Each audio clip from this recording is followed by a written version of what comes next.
Fala galera, sejam bem-vindos, bem-vindas a mais um Arquivo X, o podcast da Stratos. Eu sou o Renan do Couto, tô aqui convidado pela Stratos para ajudar a contar algumas histórias de performances excepcionais dentro do esporte. E no meu caso aqui, vocês já devem ter me escutado um pouquinho falando de bicicleta por aí, de outros esportes, mas algumas histórias ligadas ao ciclismo aqui em alguns episódios que tô tendo a honra de apresentar. E hoje, a convidada, uma ciclista que ganhou tudo que tinha para ganhar aqui no Brasil ano passado.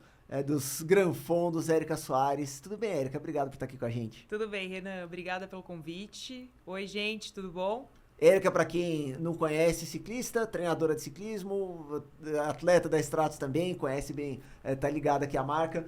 E no caso do ciclismo, disputando os Granfondos que acabaram se tornando as principais provas até que a gente tem aqui no Brasil, né, Érica? Exato. Eu sempre gostei de correr essas provas, né? Eu sempre me identifiquei com percursos mais longos. E por falta mesmo de ter percursos assim nas provas da federação ou na elite, eu acabo priorizando essas provas que são as que eu mais gosto de fazer e treinar para isso. E um pouquinho da sua história, você chegou no ciclismo não faz tanto tempo assim, né? Não. Quando a gente começa a pensar, né? Eu sou ciclista nova, comecei tarde, mas eu comecei mesmo... É que eu já entrei entrando, né? Comecei treinando com o Ronaldo Martinelli em 2017, já na equipe da Lulu, já com potência, já visando performance, já correndo na elite. E desde lá, acho que eu fiz minha primeira prova assim, que foi um Letap em setembro desse ano. E aí venho desde então. Mas você já era do esporte antes também? Na verdade, fui professora de spinning. Então, era o meu contato que eu tinha ali com performance na bike, digamos assim, durante 13 anos, né? Então, acho que o condicionamento, a aptidão e tal, claro que isso não te dá muita técnica, mas eu sempre tive muita facilidade, porque eu pedalo desde criança, né? Gostava, pegava uma mountain bike, ia para Romeiros, que eu moro perto, e eu vinha da musculação. Então, eu meio que sabia como fazer uma preparação, alimentação, meio que era um ser atleta, né? Então, tipo, fisiculturismo, digamos, assim, não cheguei a competir, mas eu encarava aquilo como estilo de vida. Curioso, porque eu nunca fiz spinning. Quanto que tem de mistura aí do mundo do spinning pro mundo do ciclismo, de fato? Olha, pouco, muda muito até posicionamento, né? Se você for ver. Mas eu acho que o tempo pedalando, por exemplo, uma aula de spinning vai durar 50 minutos. Ajuda, né, dependendo, e você tem estímulos intervalados também, assim como a gente faz no treinamento de ciclismo. Então, eu acho que para isso é algo muito que se assemelha, assim. Mas como eu dava 2 aulas seguidas, então, de repente, fazia ali um treino de 1h40, já era algo que também trazia algum benefício, falando em aptidão, porque é o que a gente faz, né, diariamente, assim. Aí, assim, 1 hora de rolo vale por 2, às vezes, na estrada, né, na rua. Exato. Né? Então, dá essa resistência. Eu tenho dificuldade para pedalar no rolo, assim, de paciência, sabe? É maçante e tudo. Então, se eu faço treino de 4, 5 horas na rua, beleza. E no rolo, 1 hora é difícil, né? Então... Você sabe que quando eu comecei a pedalar na rua, eu só queria pedalar na rua. Não existia rolo pra mim. Porque eu falava, gente, eu parei de dar aula de spinning pra pedalar na rua, né? Pra ver o mundo. É isso. E aí eu falava, nossa, como essa galera consegue treinar no rolo? Meu Deus, que horrível, não sei o quê. Aí veio pandemia, eu continuei pedalando na rua, porque onde eu moro dava pra pedalar tranquilamente, era até bom. E aí depois comecei a ter que treinar muito cedo, de madrugada, escuro. Falei, cara, vou comprar um rolo. E aí eu entendi como que eu fazia pra ressignificar e gostar de novo desse treino meio estático ali. E a proposta aqui do podcast, Érica, é contar algumas histórias de performances excepcionais que a galera teve dentro do esporte. Aí pode ser em vários sentidos, em várias modalidades. Aqui a gente vai falar de ciclismo. E no seu caso, é legal pegar o gancho de 3 performances excepcionais, porque hoje das provas amadoras, dos Granfondos aqui no Brasil, a gente tem 3 provas principais. O Giro, né, que é em Campos, o Letap, que é em Campos, e também o Granfondo New York. E em 2023, você ganhou as 3 provas. Você papou tudo. Foi fominha no passado, você, Érica? Cara, e pior que assim, parece que quando você ganha destrava uma chavinha, sei lá. E aí, claro, uma vitória, né? A gente tá até vendo isso nas Olimpíadas, tá? Você se torna mais autoconfiante. E aí eu acho que traz até uma leveza, assim, por conta disso, porque você tá mais autoconfiante e você tem uma cobrança, uma ansiedade um pouco menor. Então, eu acho que isso foi o que ajudou muito, sabe? E, claro, eu acho que todos esses anos, né, que eu levei até, sei lá, foram 7 anos treinando, que eu acho que vim construindo nesse processo, assim, até conseguir me autoconhecer, né? Tipo, entender como eu funciono em cada prova, ou até mesmo em relação à performance, que chegou um momento que eu falei, caramba, eu realmente tô colhendo os frutos de todos esses anos que eu me dediquei em relação a tudo, psicológico, alimentação. Então, acho que chegou aquele momento que você falou, pô, que legal, que legal. Foi um plano ganhar as 3 provas no ano? Não, de jeito nenhum. Qual foi a primeira vez que o pensamento te passou pela cabeça? Olha, não passou, né? Porque assim, eu fazia pódio na categoria... A primeira prova expressiva que eu ganhei foi o Gran Fondo de Bento Gonçalves de 2022. E aí, cara, tinham meninas ali que eu olhava e falava assim, não dá essa daqui, eu não consigo andar junto, aquela ali eu não consigo andar junto, enfim. A gente sabe, mas assim, hoje eu até falo, prova é prova, tudo pode acontecer, né? Então, cara, foi uma prova que eu me senti bem, foi uma prova que largou na chuva, tava... Você tava, Renan? Não, 22 eu não tava. Tava muito frio e chovendo, a largada até atrasou um pouco e depois esquentou muito. O que aconteceu? Eu me beneficiei de ter largado com menos roupa.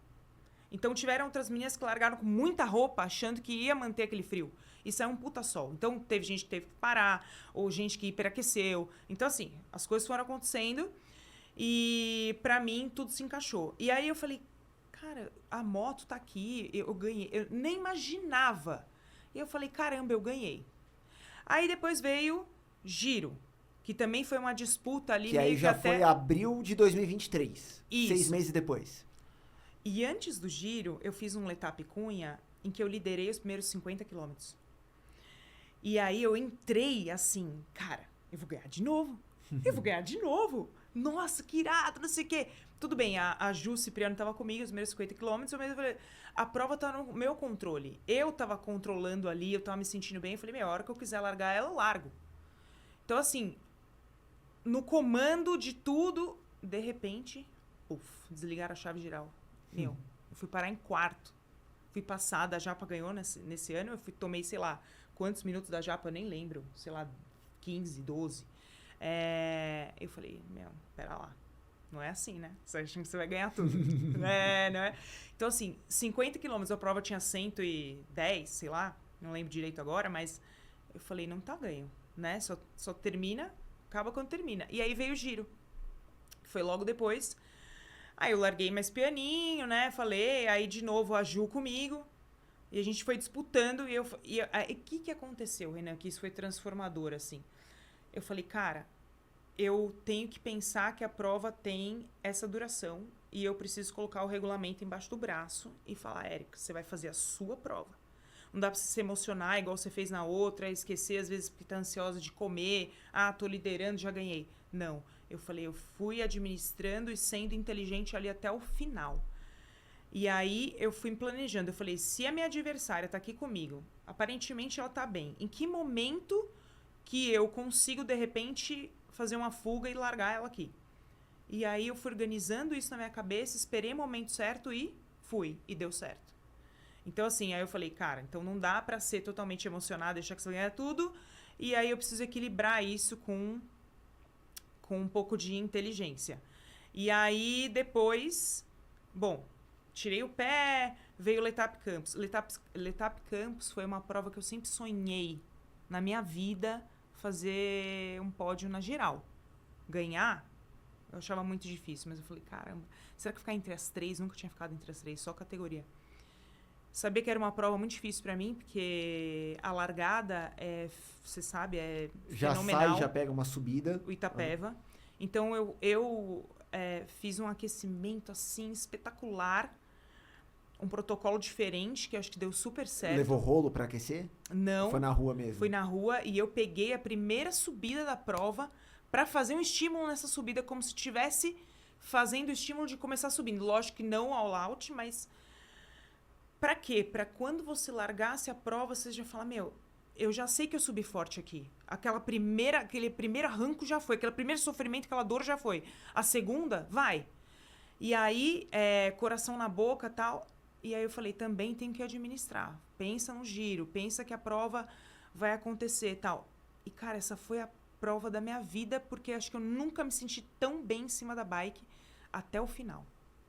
E aí eu falei, cara, eu ganhei a prova que eu mais sonhei na minha vida. Então, assim, foi realmente um ano espetacular. E aí, quando você vai pra Bento, que foi depois, foi umas 3 semanas depois do Letap, você vai pra Bento sabendo que você já tinha ganho as 2 outras provas principais e você podia ganhar as 3 no mesmo ano. Ali você tava pensando já que podia fechar as 3. Podia. Ali eu tava. E aí eu cheguei lá e os caras de lá me falaram assim, Érica, tem uma menina que vai competir com você. Ah, ela subiu a serra ontem na nossa roda, não sei o quê, é muito forte, blá, blá, blá, blá. Falei, então tá, eu vou marcar ela. E eu sabia realmente, quando eu vi ela, né, subindo no mesmo pelotão ali, eu falei, cara, vai dar trabalho. Mas mais lá pro final, eu falei, eu vou tentar de tudo. Se não der, quem tiver melhor ganha. Né? Então, assim, eu não me desespero naquele momento, eu tento me centrar ali e felizmente deu bom de ganhar de novo e eu fiquei feliz pra caramba, obviamente. A prova de performance mais excepcional foi o Letap, então? Foi o Letap. Conta um pouquinho mais sobre como você se sentiu ali no dia e o que foi a sua performance naquele dia. Foi. Eu sempre eu fiz todos os Letaps desde que começou a ter Letap em Campos, eu fiz todos. E assim, sempre pra mim era um soco no estômago aquele começo. Então, assim, eu via todo mundo subir e ficava desesperada. Nossa, eu vou sobrar. Não, ali eu me concentrei e falei, não, você vai no seu ritmo, você vai fazer sua prova. Mirando mais ou menos quem acelerou, você vê mais ou menos onde tá. Então, eu acho que controlar essa ansiedade e entrar no meu ritmo ali, no meu pace. E saber aonde que eu conseguia dar um pouquinho mais sem me quebrar. As descidas me favorecem. Então, assim... Érica desce bem, viu? A Érica desce bem. Me favorecem. E o que me favorece ali, que eu conheço o percurso de trás pra frente. Então, sabe assim... onde tem buraco. Exato. E eu sabia, né, que eu podia me jogar na descida. E aí, Renan, qual que é o ponto? Claro, não é uma prova escaladora, mas eu tenho uma demanda maior de energia por ser uma mulher mais pesada, comparada com as meninas e tal. Eu queria chegar na Serra Velha inteira. Só que para chegar na Serra Velha inteira, eu tinha que passar subidas fortes. Então, assim, eu acabei liderando ali no Itapeva. Só que para mim, descendo. Só que para mim nunca tá ganho, né? Porque eu já tinha passado por outros momentos. E o que aconteceu? Eu sabia que eu podia chegar na Serra Velha e tá meio sem energia. E não, cara, eu cheguei lá e eu tava assim fresca. Essa foi a maior prova de performance da vida. E eu fiz meu maior tempo da vida na prova, que a gente sabe que às vezes é difícil fazer um tempo na serra, que é a parte final da prova. E assim, eu subi bem, sabe? Me sentindo bem, curtindo, meio num pelotão ali. Bom. Não sei, eu não consegui subir tão bem assim na Serra Velha no Letap. A gente tá falando de uma prova que foi em abril, de uma prova em setembro, de uma prova em outubro. É um espaço de tempo grande também. Para estar bem nesses momentos todos, é um período longo que você está sacrificando muita coisa para conseguir ter esse desempenho também. Sim. O que acontece? Eu divido a minha temporada em 2. Então, assim, teve a prova de abril. Aí, ali, mais ou menos, eu corri o brasileiro, elite. E aí, chega julho, que eu fiz a mesma coisa esse ano. Chega julho, mais ou menos, eu tiro o pé. Uma semaninha, dou uma relaxada na alimentação, até ganho 1 quilinho ou 2, porque eu ganho fácil até. E daí volto, deixo cair um pouquinho a forma física e volto construir. Então agora, até no Gran Fondo de Conservatório, eu nem tava esperando muita coisa, porque eu tava voltando a construir essa forma, mas já tava me sentindo bem. E aí, quando chegou, eu falei, vou focar só no Letap, no ano passado. E aí eu fui me preparando de novo pro Letap, e aí veio o Bento. E aí eu tinha até a expectativa de correr Pomerode. Não deu. Depois que eu terminei Bento, eu realmente precisava descansar. Eu tava assim, estafada. É aquela hora que você sobe na bicicleta e você fala assim, nossa, não aguento pedalar mais que meia hora, eu preciso parar, não aguento mais ficar aqui. Então, aí você fala, opa, chegou o momento. Então, realmente eu tenho que dividir, mesmo assim, eu tenho que analisar, porque junta trabalho, acordar cedo, é puxado.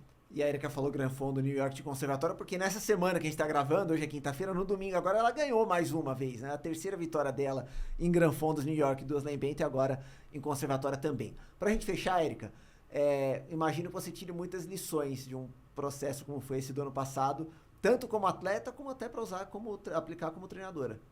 Sim, muito.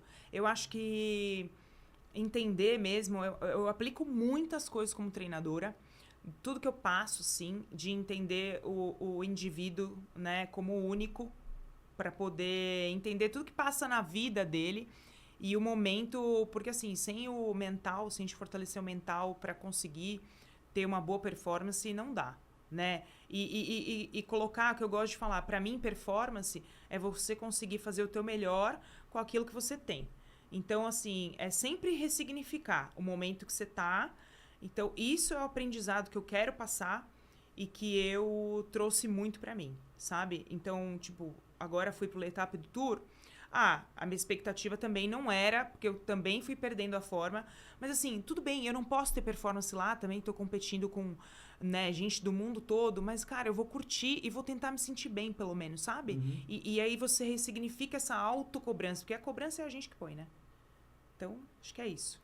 Tem cobrança, muita gente, mesmo atleta de altíssimo nível, tem a cobrança externa, mas tem a cobrança interna também, porque o cara espera coisas dele, né? A mulher espera coisas dela em cada prova. Erika, obrigado por contar um pouquinho da sua história aí pra gente. Eu que agradeço, Renan. Obrigada, gente. É isso aí, galera. Esse foi mais um Arquivo X, o podcast da Stratos, sempre trazendo histórias de performances excepcionais. Fica ligado no feed aí que semana que vem sai mais um episódio. Foi muito bom estar com vocês mais uma vez. Abraço.